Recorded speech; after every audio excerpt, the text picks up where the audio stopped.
এমন একটা খাবার যদি হয় পাতে, তাহলে ভাত কম খাওয়া একদমই যায় না।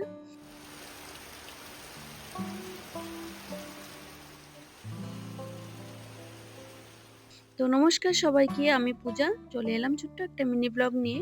কেমন আছেন সবাই? আশা করি ভালো আছেন। তো আজকের ব্লগটা একদমই ছোট, একটা আমার খুবই প্রিয় একটা রেসিপি আজকে শেয়ার করব। তো বাইরে জমঝমিয়ে বৃষ্টি হচ্ছে, তো বৃষ্টির মাঝে মনে হলো একটু ঝাল ঝাল কিছু যদি একটা আমার মন মতো রান্না করি, তাহলে বেশ খাবারটা দুপুরের জমে যায়।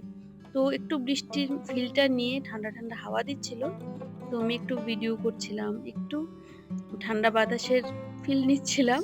তারপর চলে গেলাম রান্নাঘরে, রান্না বান্না করবো। এদিকে চান টান আমার কমপ্লিট হয়ে গেছে। রান্না করব শুটকি মাছ। এটা হলো লোটে শুটকি। যারা যারা শুটকি মাছ বা লোটে মাছ চিনেন তারা দেখে বুঝতেই পারছেন। তো লোটে মাছটাকে ভালো করে কেটে একদম গরম জলে আমি একটু সময় বয়েলও করে নিয়েছি, যাতে একদম ময়লা যা আবর্জনা থাকে পরিষ্কার হয়ে যায়।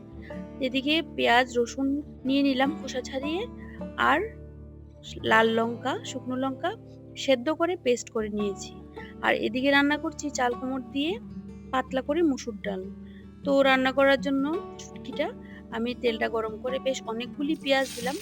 শুটকির চাটনি করব, এটা ঝাল ঝাল একটা চাটনি, ভীষণ টেস্টি হয়, খুব ভালো লাগে। এইভাবে লোটে মাছের ঝুড়ি খেতেও কিন্তু খুব ভালো লাগে। তো সেম টাইপই লোটে মাছের ঝুড়িটা এভাবেই আমি রান্না করি। তো লোটে শুটকি মাছটাও আমি এইভাবে রান্না করি, ভীষণ টেস্টি হয়। তো এই যে পেঁয়াজটা একটু হালকা তেলের মধ্যে দিয়ে অল্প একটু সময়, তারপর শুটকিটাও দিয়ে দিলাম একসাথে। পেঁয়াজ আর শুটকিটা নুন হলুদ দিয়ে ভেজে নিচ্ছি। তারপর আমি একের পর এক সব মশলাগুলি দিয়ে দেবো। আর এই রান্নাটা যারা কখনো খাননি, একবার খেয়ে দেখবেন, খুব ভালো লাগে। তো এদিকে রসুন আর শুকনো লঙ্কাটাকে একসাথে ভালো করে একটু পেস্ট করে নিয়েছি। এবার দিয়ে দিলাম। এবার আগুনটা কমিয়ে কমিয়ে একদম করে ভালো করে ভেজে নেব। এই যে আমি একটু মশলার বাটিটা ধুয়ে জল দিয়েছি, বাস এতটুকুই, আর একটুকু জল দেব না। আমার হাতের এই চাটনিটা যারা যারা খেয়েছে সবাই খুব ভালো বলেছে। তো আমিও আরেকজন থেকে শিখেছি এই চাটনিটা বানানো। কেউই কখনো একবারে শিখে না, আস্তে আস্তে দিনের পর দিন যেতে যেতে সংসার করতে করতে অভিজ্ঞতা বাড়ার সাথে সাথে রান্না করা শিখে যায়। আমার বেলাও তাই ঘটলো। আর এই যে পাতলা করে মসুর ডালের সাথে এই চাটনিটা খেতে দুর্দান্ত লাগে। ডক্টর কিন্তু আমাকে ভাত কম খেতে বলেছে, কিন্তু এমন যদি রান্না হয় তো ভাতটা একদমই কম খাওয়া যায় না।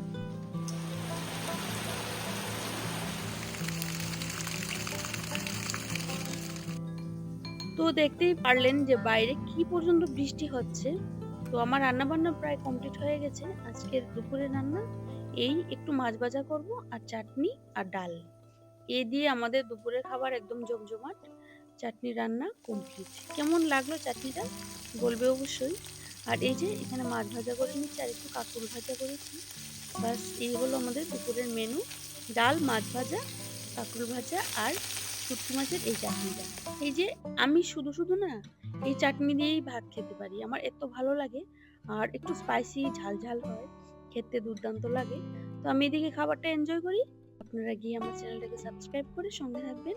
আজকের মতো ভিডিওটা এখানেই শেষ করব। দেখা হচ্ছে নতুন একটা ভিডিওতে। সবাই ভালো থাকবেন, সুস্থ থাকবেন।